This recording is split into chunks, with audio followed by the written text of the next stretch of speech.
What's going on, Flyers fans, and welcome back to Clear the Ice here on the It's a Wrap Sports Network. Your boy Matty B on the call tonight. I really don't know how to take this one. I really don't. Flyers, they won 5-4 in a shootout, but they really tried everything in their power not to win this hockey game. Up 3-0, give up 4 goals in the second period. An offense that's predicated once again on perimeter play, even though they did try to get in front of the net a couple times tonight with some success. Still a very predictable one-layered offense. Dan Vladar, man, I mean, the guy faced how many shots tonight? 20, 21, 20.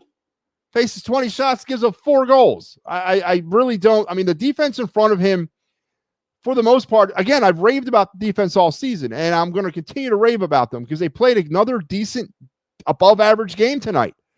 But Dan Vladar, I really don't. I don't get it. You get a 3-0 lead. Listen, if I were to show you just a bit of the box score of this game, 3-0 Flyers and 12 shots by the Montreal Canadiens, and that's all I showed you, you would probably make a safe assumption that the Flyers won the hockey game. You know, it's just a lot of good, a lot of not so good, a lot of things that definitely say that this team is a rebuilding team, and we're going to break down these goals tonight. I want to take you through all 8 of them. I'm not going to take you through the shootout one, but I will take you through all 8 of these goals, and I will come to levels of frustration as we break these things down. And I also will come to levels of some joy because there were some good things tonight. But, you know, Rick Tocchet tries to light the fire under the Flyers the other night by calling them out, saying they're one of the softest teams he's ever seen. They have a problem with shooting. Tonight, for the first 2 periods, well, building that 3-0 lead in the first period, then letting it go in the second, they came out with their hair on fire in the third period. It was all about attacking because God forbid you give the puck up and somebody takes a shot on Vladar because he's probably going to let it in. So the Flyers were on pure attack mode in that third period, but only could get 1 goal out of it. Travis Konechny is snake-bitten beyond belief right now, and he's become predictable with his offense. Again, Konechny does not go to the net anymore. Why? Why does Travis Konechny not take the puck to the net? In the overtime, he had a chance. The Flyers get a gift power play with 6 seconds left in the overtime. Konechny's got a one-time, or he's got an opportunity. I'm not going to say it could have been more than a one-timer, but he chose to take the one-timer in distance with the defender sliding in front of him, and he hits the defender. One-timers, wrist shots, slap shots have their place in this game, but so does net play. And the Flyers just don't go to the net. And I don't know how much longer they can live on the edge like that. The offense, it's just, I don't know how long we can last. But they did win 5-4, going now 7-5-1 on the season. So before I get started, I'll remind you that we are here on the It's a Wrap Sports Network.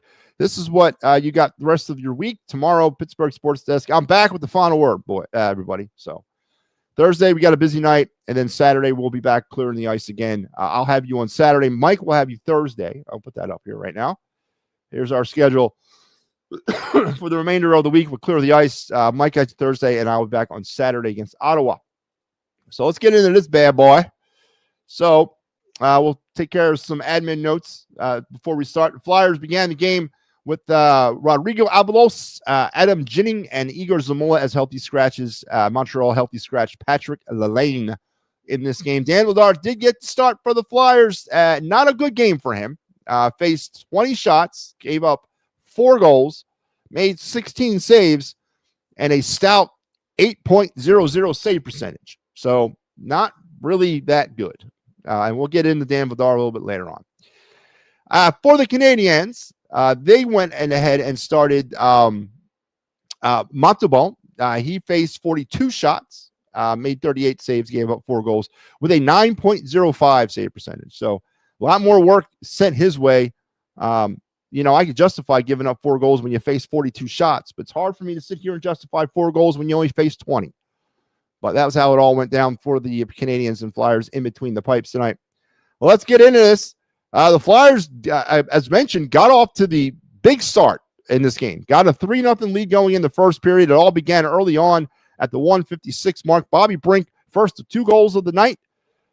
His fourth from Sanheim and York. And let's roll the tape on this goal. Again, there are some good things to talk about tonight. I'm not going to be all doom and gloom. They did win, and there was some decent offense. As I said, though, I can't. I've never seen a team be so timid when it comes to the net. But let's pull up this goal for you, the Bobby Brink goal, the first of two. There we go. All right, so let's pick up the play as we kind of clunking out of the Flyers zone. The Flyers will bring it out. This is actually a very good play by the captain, Sean Couturier, as we have an impending icing here. As you can see by the puck being down here, the puck was shot behind the red line, so that means by rule, if the Flyers cannot touch it first, or if somehow the Canadians decide that or that the officials decide the Canadians had a play on it, but quit on it, or if the goalie comes out and touches it first, it's going to be an icing. But Sean Couturier, showing them old man legs as he gets on his horse here, negates the icing and keeps the play alive as the Flyers quickly try to scramble back into the offensive zone. Flyers get a little bit of luck coming up as Couturier will sort of, with a half attempt, kind of kicking it along the wall, trying to get it out of there, trying to maybe wait on the players of his own team to get back. The puck does come out. Then here comes the little break there for the Flyers as it's mishandled along the boards by the Canadians. Flyers pick it up on the point. They will set up their offense, try to get into position. Travis Sanheim. Now, let's stop it here because, again, as I said, not all doom and gloom, because look at Sean Couturier posted up right there in front of the net. That's what you're supposed to do. And it was actually made my heart smile, to see Sean Couturier in front of the net. Nobody else is anywhere near the net, but Sean Couturier is. And that's his job as a centerman in offense, is to kind of get in front of the net, try to create some jamming, some action, potentially a rebound, something. Sanheim's going to move the puck in. He's going to find a nice little tip in front, and Brink will tip it home. Obviously, that was not, I don't think, the play. Let's pop it back a little bit because, the Flyers got lucky there on that one. But, hey, I'll take it. So here's one of the problems with the Flyers and their offense. Again, I got Sean Couturier camped out in front of the net, but it's such a slow developing offense for the other players. Everyone is sort of taking their damn old time to try to get into position. I don't know what Bobby Brink is. He's cutting through the middle here. Now, obviously it worked, but I don't really understand the percentage of this play here, what he thinks is going to happen when he sits down inside of a zone that's got three defenders on it. I don't understand why he did that. I would imagine he was on his way to the corner.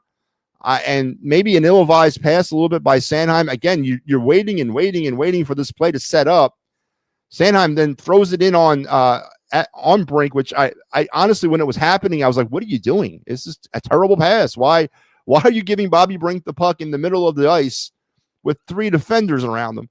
But it worked out because it kind of was a half pass, half shot.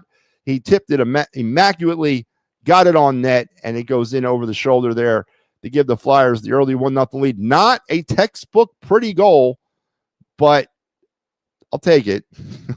I'll take it. 1-0 Flyers at that point. Again, Brink is fourth from Sanheim and York. Then the Flyers would get it going again around the 7:07 mark on the power play. Cam York finally rings the bell for the first goal of his season, his first on the power play from Zegras, his 10th assist, and Konechny, his 5th. Flyers open up the 2-0 lead. Let's bring this one up. Let's get this goal going for you. All right, so let's get it up here.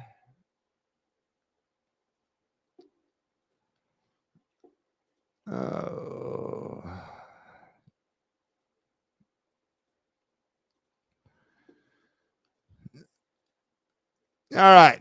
Damn, it takes long for me to get it going here. All right, so in the offensive zone on the two-man advantage, not the one-man advantage, you got a 5-on-3 happening, and we're going to let this thing play out because this goal takes a second or so to develop here. But Flyers, again, working the power play. We got some great things happening in front of the net here. We got two players. God, yeah, man. Got two players in front of the net as they're trying to work the 5-on-3. You got the initial shot, kind of was tipped around in front. I don't know if it ever actually made it on net. And then Couturier continues his, doing what he's got to do. They force another turnover here around the boards as the Canadians are desperate to try to get it out. That pass had nothing on it. You got a turnover in the corner. Flyers can set the offense back up. Let's watch them all. As again, yes, I know I have it on a slower speed, but boy, oh boy, it took a long time for these things to set up. Let's let the play develop as we're going to walk it down. So again, you got a player here in front of the net, and you got a player here along the side there looking for that nice little pass. So I like this little setup, but we're going to play around with it on the perimeter as we're going to walk it around. Is that Zegras out there? I think it is, right? He's got the puck. Just waiting for things to set up, man. Whoa. Just a very deliberate offense by the Flyers this season. But I'm liking the setup here because you got everyone where they're supposed to be. You're going to try to suck the defense in. Zegras doesn't like what he sees. It's a nice little backhand pass. Pretty pass, actually. Cam York then buries it as they had Mamont kind of leaning, and Zegras does a great job with disguising his move there. As he cuts across and then hits the backhand pass to Cam York, who sets up the one-timer to make it 2-0 Flyers at this point. And the Flyers weren't done, man. They were not done at the 7:50 mark, about 45 seconds or so. Bobby Brink would strike yet again. And on the power play, to give the Flyers a 3-0 lead from Cates, his 6th, and Zegras, his 11th assist, second assist for Zegras on the night. Let's bring this one up. Let's bring it up. We're starting to do that again like it was the other night when it went load up, but we got it. Here it is. I got to break down a lot of them tonight, so you got to bear with me on this. So Flyers back on the power play yet again. And let's pick it up again inside the Flyers offensive zone. Puck is out to the perimeter. 38 seconds remaining on the power play. We're just going to play a little tag around the ends. Again, just trying to get something to set up. Everyone's collapsed down. This is a little bit more of a conjumbled sort of configuration, but it'll work for me. I need traffic in front of my net here. Zegras will once again quarterback this play. He's going to walk in, try to get someone to bite. He gets 2 defenders to come up on him. It's going to leave some areas open. We're going to take an initial shot from the point. Kind of kicks around a little bit in front. Flyers misplayed the rebound. So do the Canadians. So we got another shot at this at the point again, as they got another gift. So we're going to reset things up. so slow. I never seen an offense that attacks so little in a game. They just really wait. But look, again. So here's what I don't get, and I understand. I can sit here Monday morning quarterback this all day long, but you got a guy alone in front of the net. You got an opportunity here.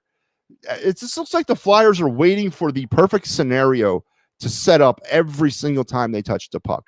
There seems to be too much thought process, too much going on, thinking about things, and then you're letting opportunities kind of go by as you're waiting for the perfect play to set up. Now the Flyers do score here, but I would have not even hesitated by trying to get that puck in on net.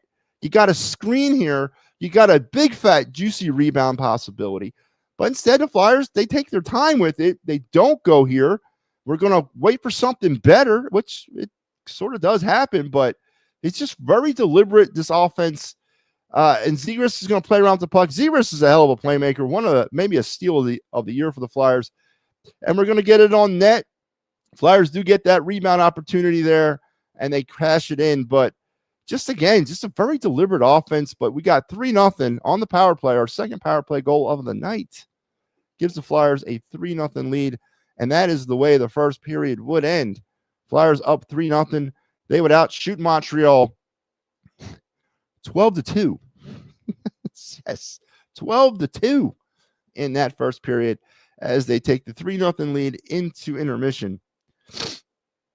Right when, Ricky's watching. Why are the Flyers a little bit better on the power play this year than last? I don't know. That's a great question. They're up to around 20% effective on the power play. We'll break some of that down.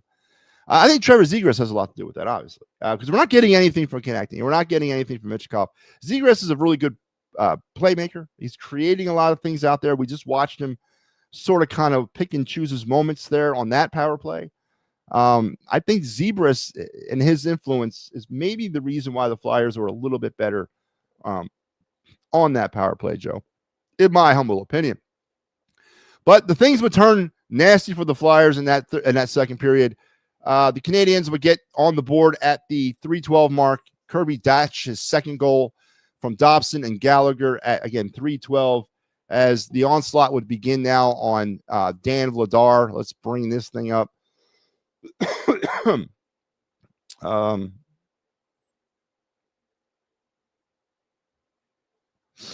So we got 3-0. Got the Canadians. Let's bring it up. I always get these like lengthy goal games, man. I get like the 9-10 goal games every time. All right, so we got to play now in the Flyers end, as we're going to play a little bit of keep away from the Flyers here as the Canadians. But again, defensively, I'm very happy with the overall team defense of this team this year. I love the let's keep the net clean. I love pushing things out to the perimeter because that's what you're supposed to do. You're supposed to give your goalie an opportunity to make some saves on the perimeter. Now, in my talking, we kind of missed this. So again, with that keeping the net clean, you do have an open look here, but it's well out, and then the shot's going to go wide. But Vladar loses it, maybe doesn't see where it's at. That second of hesitation there as the puck bounces around the net is all it takes, as they're going to jam that thing into the empty side of the net. Listen, that's not a pretty goal to give up, but it's not. I get it. You know, he lost the puck for a second or a fraction of a second, and that's all it takes in the NHL level as it comes back out the other side and it gets put back in. So 3-1 at this point now, as the Flyers give up the, I guess, the shutout. I don't know. But yeah, so it's 3-1. But then here come the Canadians again. About a minute later, Nick Suzuki, his third, from Ivan Demidov, the much coveted first-round pick last year, 2024. His 8th assist from Cole, and also Cole Caulfield, his 6th, to get the Canadians within 1-3-2. And then this is when it's going to get started with some of the ugly goals, to be bluntly honest with you. I have to be honest with you here, as we're going to start seeing some ugly goals start being scored here by the Canadians. Let's pull this up.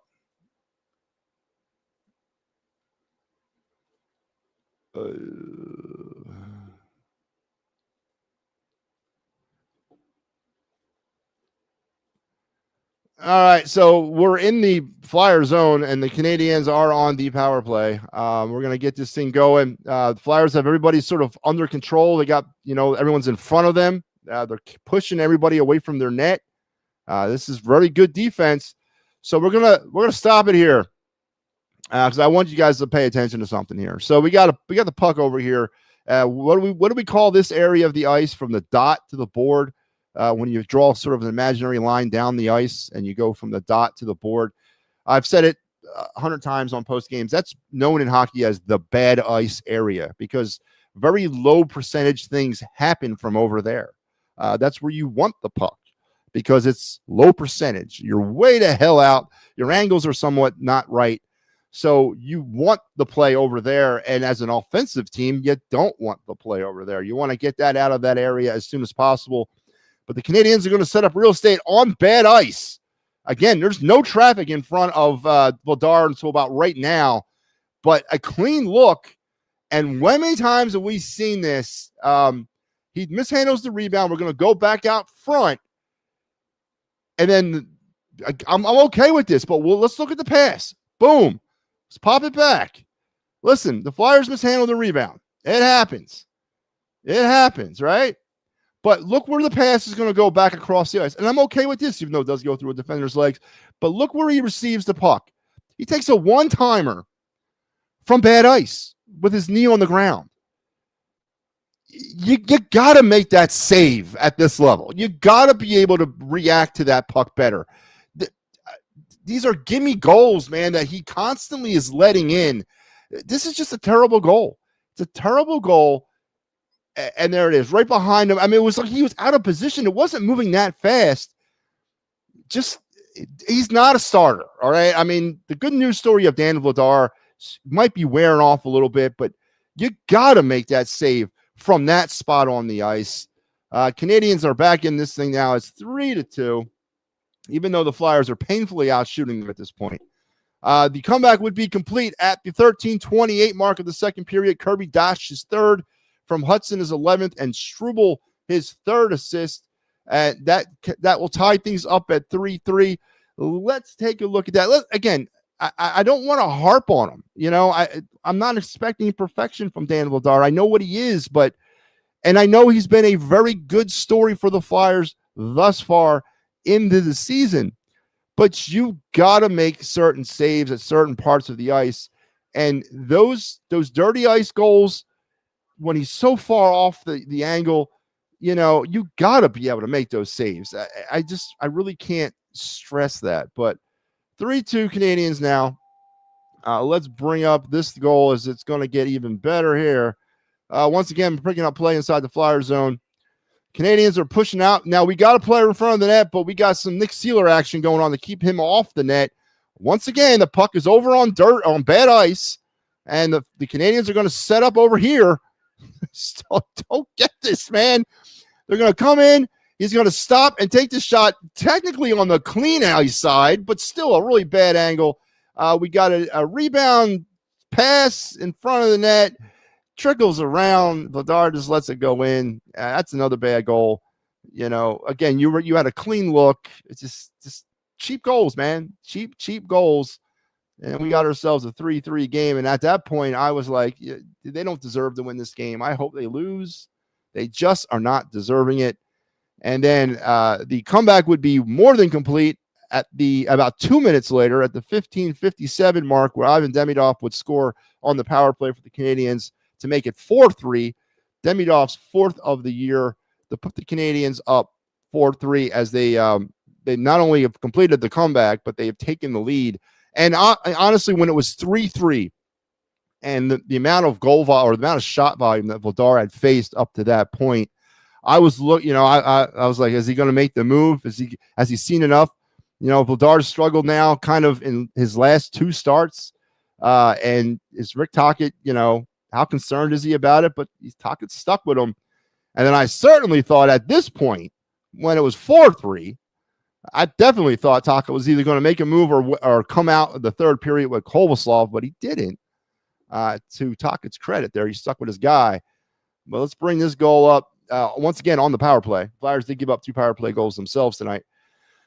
Theme again, bad ice on that corner as the Canadians will set it up. Once again, I'm okay with this defense, 100%, 100%. As you can see, Gurbankin there.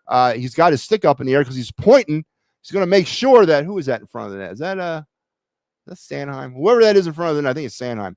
Knows, hey, there's somebody behind you, and that's great. That's great communication from your forwards to your defense. There's somebody behind you. Make sure you don't forget about them. Then the Canadians will start their play. Gurbankin had a good night tonight.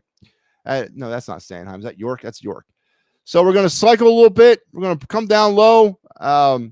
Again, the Flyers are going to try to get out of this. This is the goal that really is kind of an infuriating goal. Really well defended. Absolutely well defended on the power play. Flyers, you know, they're shorthanded.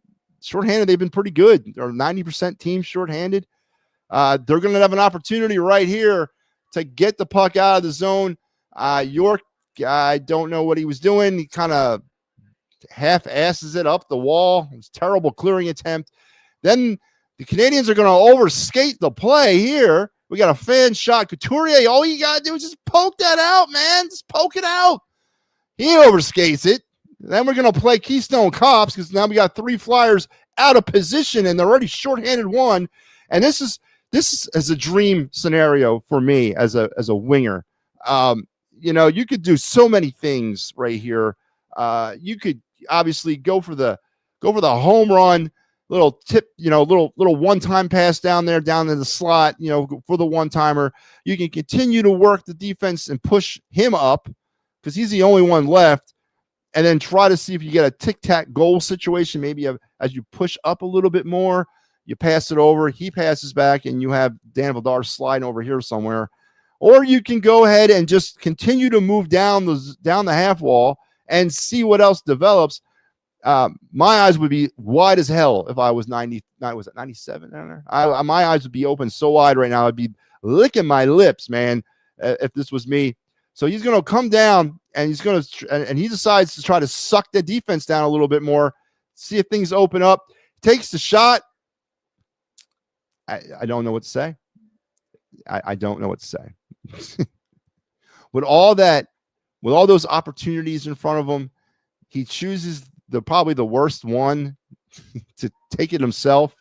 And Vladar, distance and elevation, is once again fooled over that right shoulder.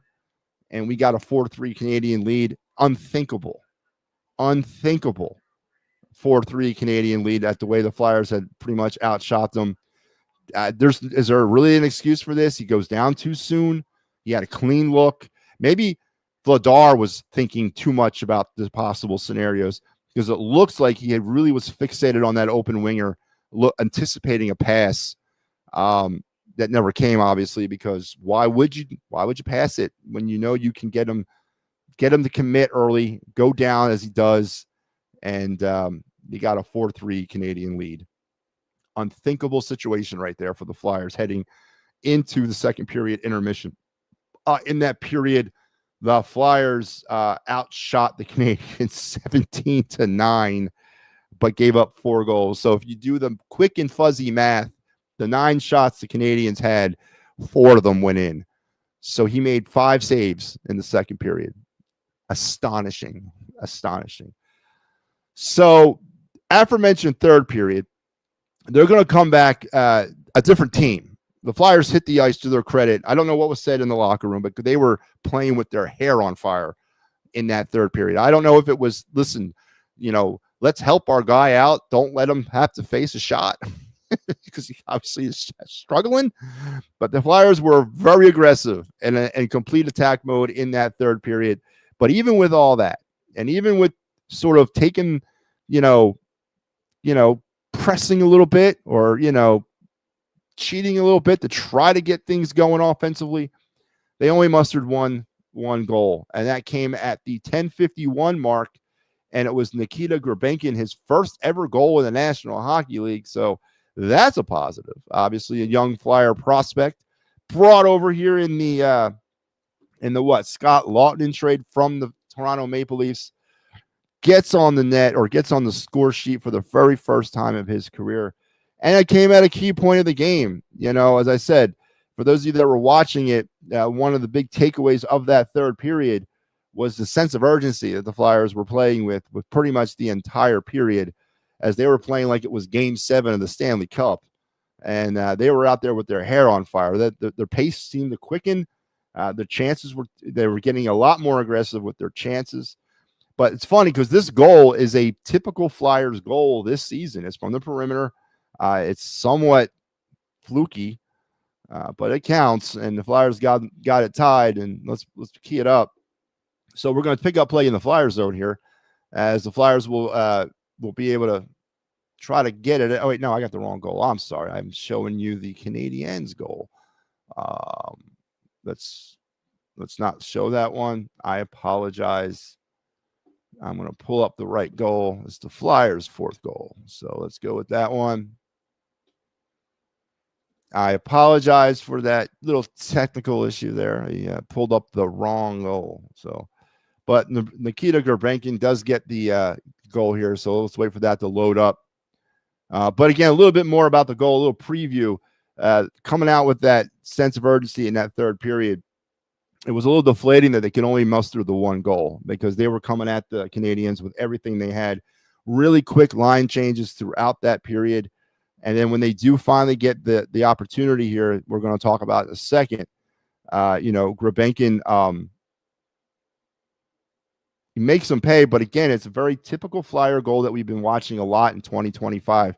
It's the perimeter,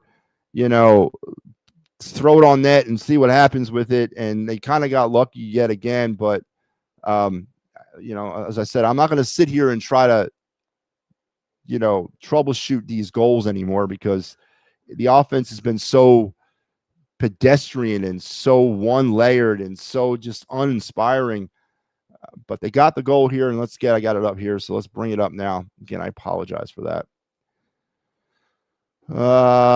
So let's pick up play in the neutral zone as the Flyers will be get possession of the puck here as they get ready to try to get into the offensive zone as the fans are doing the wave or they see themselves on TV. Little jumbled going into the zone, 3 players right there on the same side, but we're going to get it rolling here. Travis Konechny, who got to be pressing. I mean, this guy is so there's Gurbenkin. He's just going to do a simple sort of cut through the middle, throw it on net. You kind of got Drysdale in position for a rebound, maybe Cates. Obviously, that's what the plan was just to get it on net and see if we get a rebound. But Gurbenkin gets lucky there as he kind of cutting through the zone and he throws it on net and it goes in. And the Flyers get the equalizer. Gurbenkin's first goal of the season, first goal of his career. And that is 4-4. And that's the score would stay for the remainder of that third period. Again, though, the Flyers were coming at him with everything they had. For the third period, the Flyers outshot the Canadiens 11-7. And then we went into overtime where it was much of the same type of offense for the Flyers, just trying to find a gap in the defense. They had a breakaway at one point, but it was saved because once again, instead of taking the puck all the way in, I think it was Zebras. Who had the breakaway? Was it Zebras? He decides to shoot it in the slot. Right? We're not going to take the puck to the net. We're just going to stop in the slot and fire a wrist shot. Then they get the gift power play at the end of the overtime, and Konechny, who had time. I mean, I 6 seconds ain't much to work with. The Flyers were able to somehow, they didn't win the faceoff cleanly, but they kept the puck in the zone. It sets up where Konechny has an opportunity with about 4 and some change of seconds remaining, and he doesn't even second guess it. Just goes for the one-timer, and it goes right into the chest of the defender who was jumping on the ground to stop him. And that obviously wasn't even a recorded shot. Go into the shootout. The Flyers scored the only goal in that shootout. It was Trevor Zegras with the goal, and the Flyers win 5-4 in overtime. 7-5-1 now on the season. On the game, Flyers 2-1 the Canadiens on shots, 42-20. They got out face-off by the Canadiens in this game. The Canadiens were 38 for 58 on face-offs. The Flyers were 20 for 58. Canadiens won face-offs at a 65.5% efficiency rate, only to 34.5 for the Flyers, as you had another problem here with this team. They're not a good face-off team. Power play of the night, Flyers 2 for 6, but still that power play percentage is up over 20% currently. Canadiens were 2 for 4 as the Flyers gave up 2 power play goals. Flyers spent 15 minutes sitting in their bench or in their penalty box. I don't like that. 10 block shots by the Flyers. Flyers gave the puck away 17 times and took it away 3. And that's it, man. They get the win. And yes, they got the win. And yes, it's good. And yes, it's 2 points in the score sheet no matter what. But you got to start looking at the Flyers a little bit more holistically right now. And it's just to me not encouraging. Rick Tocchet put them out on blast, threw them under the bus. It looked like the same old Flyers in that first period, even though they scored 3 goals. As we looked and broke those goals down, they were very typical Flyer goals. Matter of fact, all the goals tonight were typical Flyer goals. There's just nothing goes to the net. Nothing is in front of the goalie. Everything is out in distance, and they're getting lucky. They're getting lucky with some of these goals. You can't really count. This a Stanley Cup champion is not going to win games like this. They got to be better offensively. And I know that Tocchet, as I said, threw under the bus, telling them that they're softs. And I don't know why you don't shoot, but they get the win. And then Dan Vladar, I don't know how you can be confident in him going forward. 2 very less than stellar starts, back-to-back wise. Distance and elevation is Dan Vladar. He just struggles with a lot of, in front of him, he's very good. Anything that's elevated out or pushed out and elevated, it's a mystery whether or not he's going to make the save. So the good news story that Dan Vladar has been might be coming to an end as the reason why he was let unprotected by Calgary might be sort of rearing its ugly head. Michael Papernick says, good Flyers win. Really, though, Papernick? You're up 3-0. You blow a 3-0 lead. Your goalie gives up 4 goals on how many? 16 shots? I don't know, man. I don't know if it's a good win. I think it's a lucky win, but they got the win, right? Are the Flyers the youngest team in the NHL? Yeah, the one. I know they're like the 4th youngest team. That it's irrelevant. I don't care how young they are or how old they are. They're just not. I don't know. They're just not talented enough. I can't get excited about a team that plays this type of offense. I just can't. They're not winning anything holistically playing this type of perimeter offense. And honestly, if there were people out there who thought Dan Vladar was some sort of diamond in the rough, that we might have solved our goaltending problem that's been ongoing now for 45 years. Well, guess what? The search continues, folks. Dan Vladar is not the answer. I just don't like the kind of goals he gives up. And he gives them up at 16 shots, 4 goals. Do I have to say any more than that? The Flyers defense, team defense, is a lot better than it was a year ago. A lot better. And that's a Rick Tocchet sort of influence on them. They don't really have different defensive personnel or offensive personnel, that matter. So it's more of a philosophy thing with Tocchet. I love keeping the puck and keeping the front of the net clean. I love it. But when you have a goalie who can't stop a shot, distance, and elevation, maybe we start letting just go to the net. Hey, we'll play the net defense, I guess. I don't know what you do there, but I guess you're damned if you do, damned if you don't with this guy. But no, if there was anybody out there thinking Dan Vladar was the guy, yeah, the search continues, folks. He's not the guy, and it's been evident really all season. He's been making more. Earlier on, he was making better saves. I called this thing maybe his second start. I just saw those tendencies, and I just don't like those tendencies, the way he gives up goals. But yeah, Papernick says it right, an ugly win. But it's a win. And as you Eagle fans know out there, who were very quick to give me the win is a win is a win stuff, I'll give it right back to you tonight. As a win is a win is a win. Flyers come out with 2 points, salvaging the dreadful homestand. They'll hit the road for 2 games now in Nashville and in Ottawa. Odd places to go back to back. And then they'll come back home next week. So Flyers get the win. Ugly, as Papernick says. But they fought back and they were able to tie it after blowing a 3-0 lead and not having a very good game from Dan Vladar. And their offense continues to be very one-layered, vanilla. And I don't understand. I don't know. I don't know the answer to that. I think it's the basic answer is just don't have the talent. And it is what it is. So Flyers do get the win tonight. 7-5-1 now on the season. Here's the remainder of your Clear the Ice schedule. Mike Laro has you Thursday. I will be back Saturday. I'll also return tomorrow night with the final word. We'll be back tomorrow night at our new time at 9 p.m. So make sure you're checking us out. 9 p.m. is our new time, Sundays through Thursdays, for the final word and all the other great stuff that's coming up on the network this week. So Flyers get the win. 7-5-1 now on the season. And in the immortal words of Mr. Gene Hart, good night, guys, and very, very good hockey.